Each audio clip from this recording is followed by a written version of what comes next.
Hi! So, mag-continue ta sa atong orientation. So, karon if ever na member ka sa personal collection, na kay 2 ways o duha ka paagi nga maka-earn ka. Number 1 is ang imong pagpa-member pa lang, gitawag ka na Great Life Builder, maka-save or maka-earn na ka ana. Why?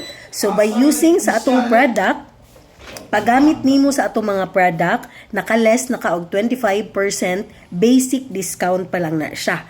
Then, pag naka-promo siya, maotong moabot og up to 70% ang discount tungod sa mga promo or sa mga take one niya. Okay? Then, tungod kay quality kayo ang itong produkto, sure gyud nga naagi kauban na ay kaila nimo nga mukuha sa atong mga produkto kay quality kaayo siya. So sigurado gyud ang repeat order, no? So ikaduha is by promoting o mosaka ka sa Great Life Manager. Okay?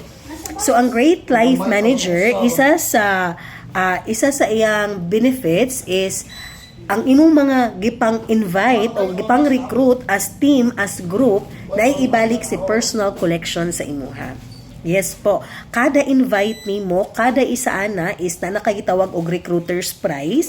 Then, ang payment ana nila, once na promote na ka as Great Life Manager, mao na nang naiibalik sa CPC sa imuha through sa imong GCash.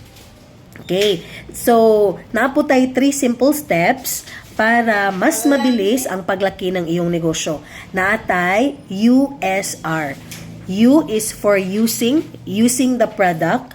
Number 2 is by selling the product. And number 3 is by recruiting. So, kining 3 simple steps, ang imo lang paggamit, naka-save na ka, naka-earn na ka, diba? So, katong savings nimo sa 25%, kung nipalit ka sa lain, wala man kay discount. So, katong 25%, dako na kagid kaayo na siya nga savings, right? Then, pag mamaligya ka. So, pag mamaligya ka, kada isa ka produkto nga gi-order sa imong friendship, na kay 25% ato.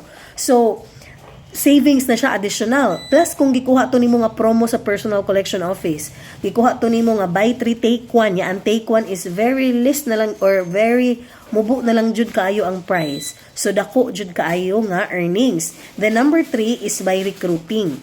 So, kung mag-recruit ka, muna to akong gidiscuss una, nga mo kat-kat ka sa Great Life Manager. Kung mag-invite lang ka, no? Question, kinsay imong inviton? So, ang imong inviton is ang imong mga KKK. Kakilala, kaibigan, kapamilya, kapuso, kabarkada, kapatid, no? Basta kay kaila. Bisag dili kaila. Kaliniya pag naggrocery ka, no? Kasilingan na nato. So, pwede na nato silang inviton sa PCY. Ang atong tanang product sa PC, ginagamit nato kada adlaw.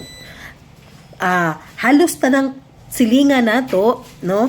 Manlaba, maligo, manutbrush, manghugas plato, manlimpyo sa CR, and maunay produkto ni personal collection. And mind you, mga moms, inigpa-member nimo, pwede nimong makash or credit ang mga produkto ni PC. Yes, kung wala kay cash, makakuha ka sa PC. Kay pwede gyud utang. Okay? So, if ever napakailaing questions, o ma-proceed ko sa next nga information sa next video na. Thank you. Bye-bye.